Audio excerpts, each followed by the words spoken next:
Hi, my name's Claire and this is my travel channel Claire's Footsteps. On this channel I talk about overland journeys to fascinating places. I cover trains, buses, boats and I go to some of the most interesting places in the world. I am a full-time travel blogger. I have 3 websites, Claire's Footsteps, Go Southwest England and Europe in Winter. And through these websites and through work and life, I've been very fortunate to visit a grand total of 19 countries this year. So this is my 2023 travel unwrapped, can't remember what it is, whether it's wrapped or unwrapped. And I'm going to go into every single place that I visited and talk about what I liked, what I didn't like about them, and whether I think you should visit. So my first trip of the year was in mid-January 2023 and it was to Iceland.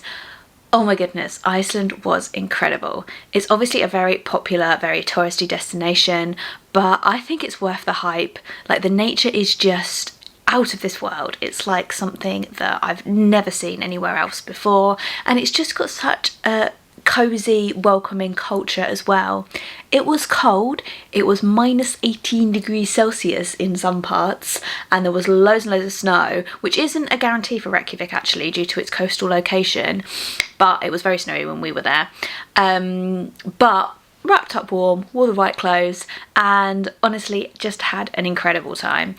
Actually, we were booked to go to Iceland again in November, but we actually postponed it due to the volcano, which actually is postponed for February next year. So I will be visiting again in February, which I'm really, really excited for.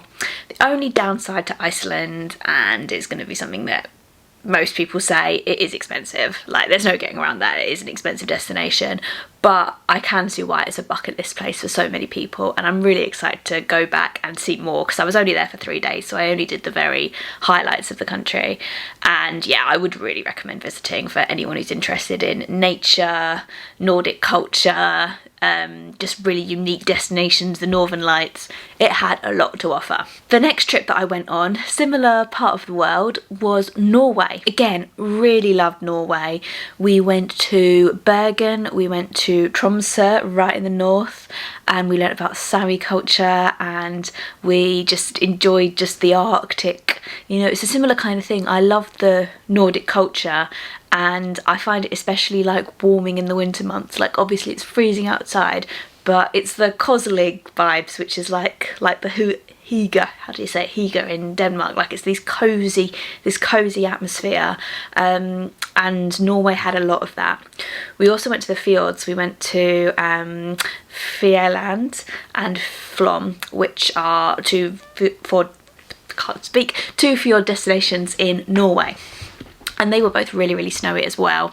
Winter has its challenges. The visibility wasn't amazing, but to me, having the snow and having that real like winter atmosphere really made it quite special for me. So I really, really enjoyed Norway in winter. I've written a lot of blog posts about it on my website, Europe in Winter. I'll put some of them in the description box below so you can have a look at those. Of course, another drawback of Norway is, like Iceland, the cost. Like, again, it's an expensive destination. The next place I went to was actually Egypt, but I'm going to talk about Egypt in a minute because I went there 3 times actually last spring.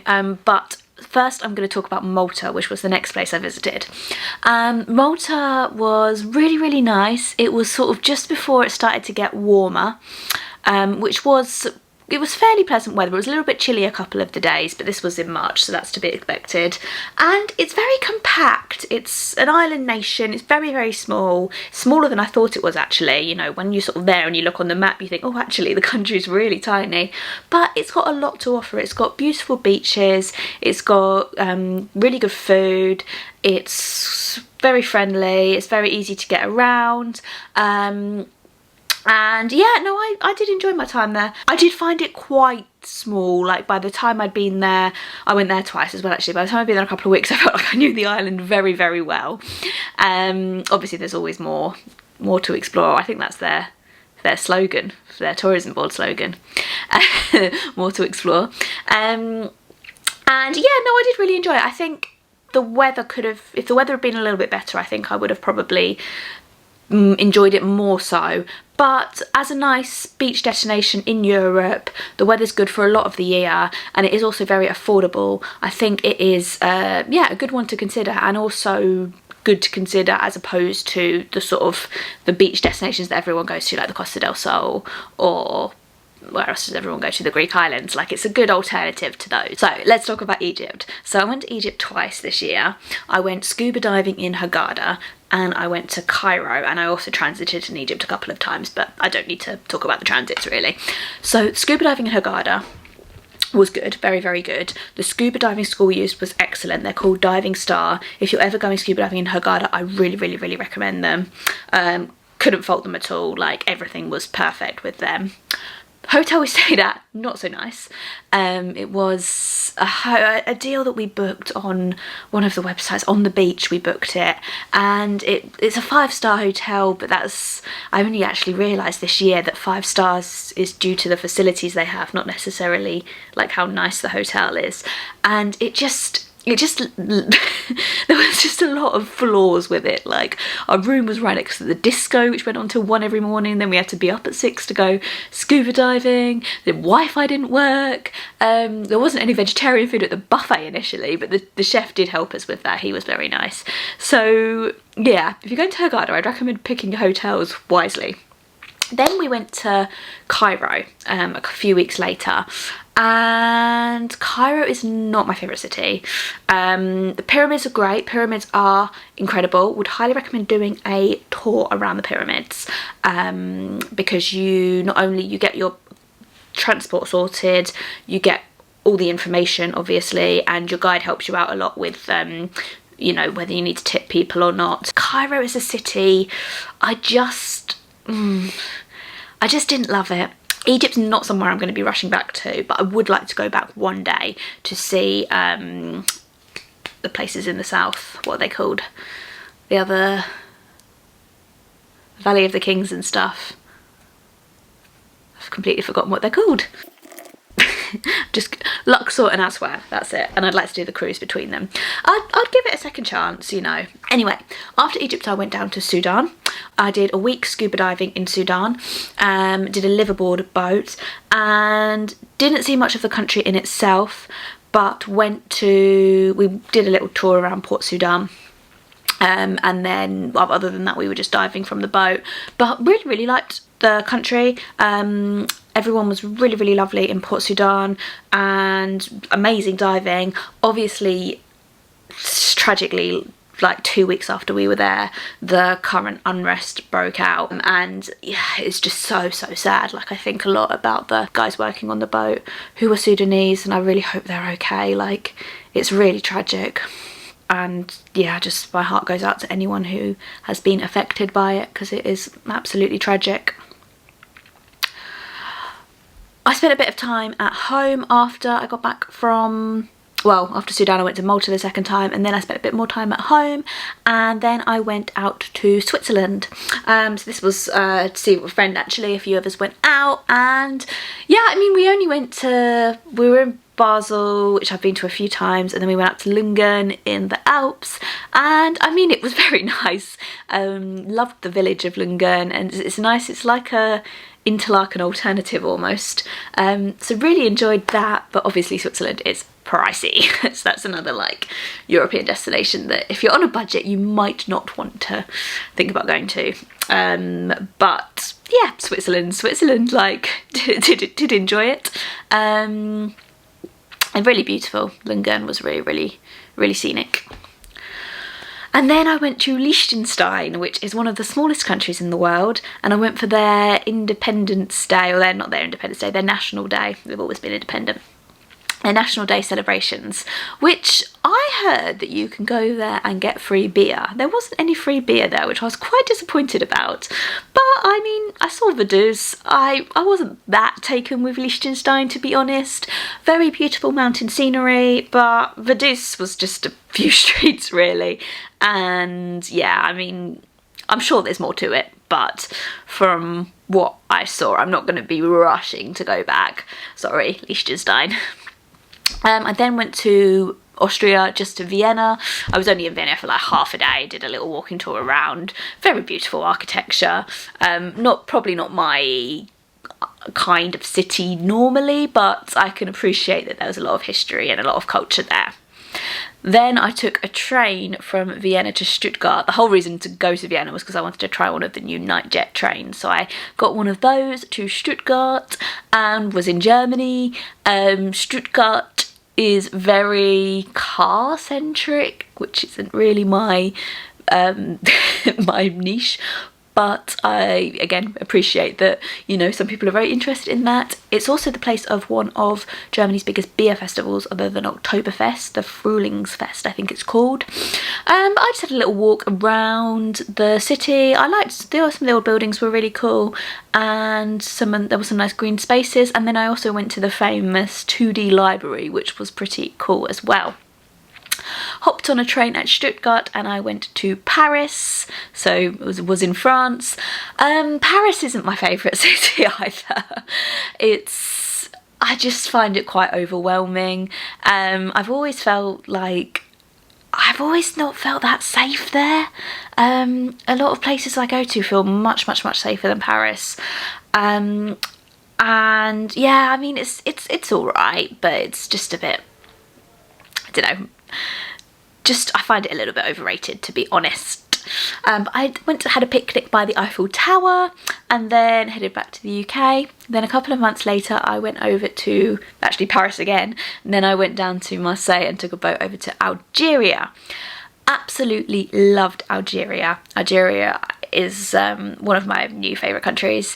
Yeah, there's so much on offer there. There was the Sahara Desert, there was the Mediterranean city of Algiers, there were all the Roman ruins, there was the really fascinating city of Constantine. I had a great time there and everyone was so friendly and so welcoming. So that is probably out of all the countries I've been to this year, that's probably the one that I'd be like, people should visit. Not enough people do visit Algeria. The visa process has got easier this year, and yeah, it's very welcoming, so definitely recommend visiting Algeria.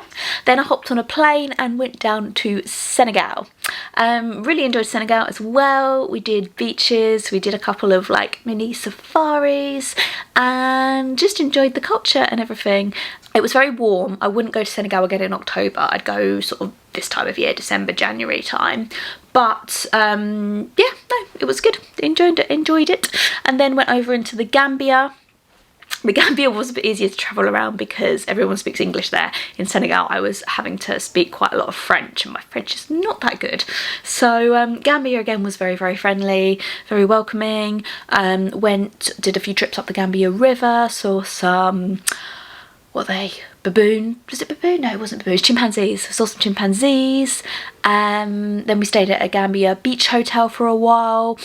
That's one thing worth mentioning actually. So we also stayed on the Senegal beach hotel, and the kind of beachy tourism in Senegal is expanding quite a lot at the moment. We stayed in an incredible hotel that only opened last year, which I highly recommend, the Hotel Real Baobab.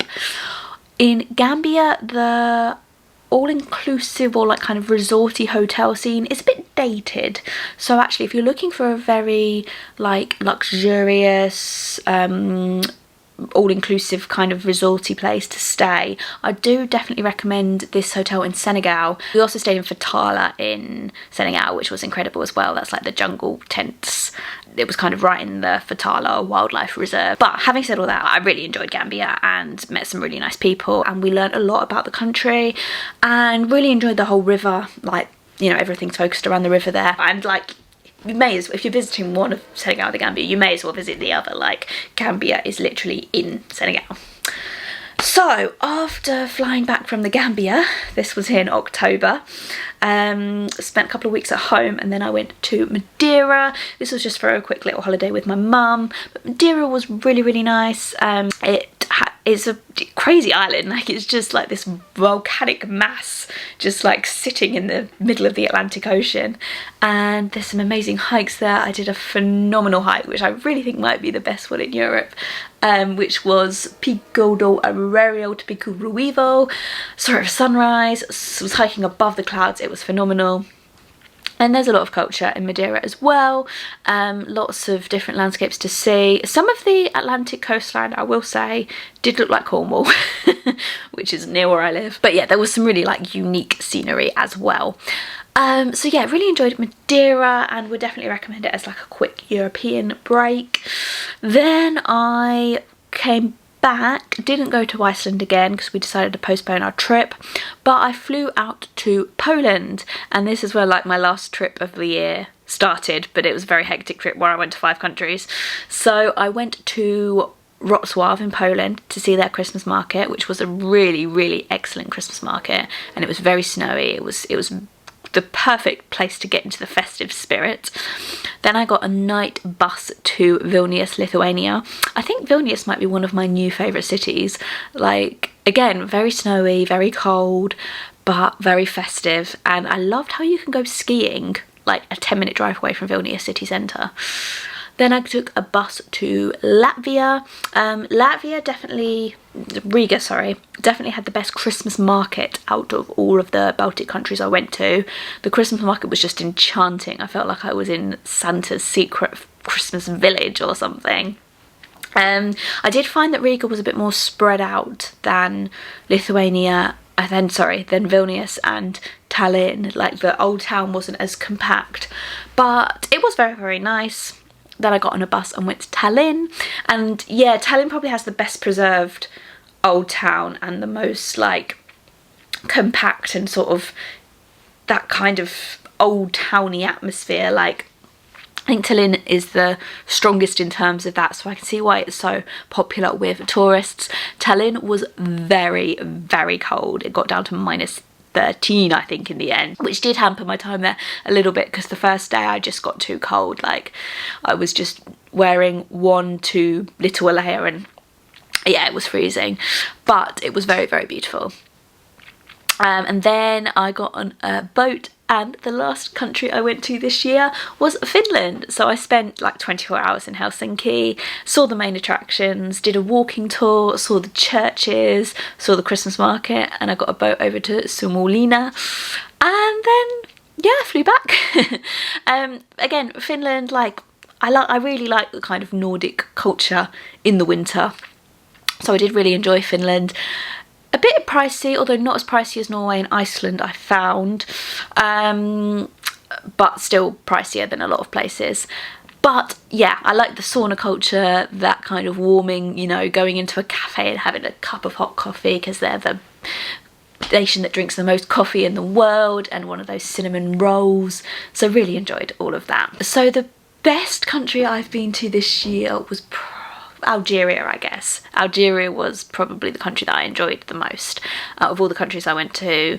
I'd also highly recommend Iceland, Senegal and Gambia, and the Baltics. All of the, like, Lithuania, Latvia, Estonia, I really enjoyed. But I wouldn't say I disenjoyed anywhere that I visited. Probably my least favourite country was Liechtenstein. Again, sorry if anyone's from Liechtenstein, please do write a comment and let me know what I missed and what I can do next time, because I would be more than happy to visit again and change my mind. Actually, I'd really like to go to Liechtenstein and go hiking, because the mountains were beautiful, I will say that. So yeah, I guess that is my travel wrapped for 2023. I hope you've enjoyed it. It is Vlogmas Day 23, and I can't believe I've actually managed to upload a video every single day for December this far. So please do take a look back on my channel if you want to see any more videos of any of the places I've mentioned or anything else. And yeah, I will see you tomorrow for my last day of Vlogmas. Bye!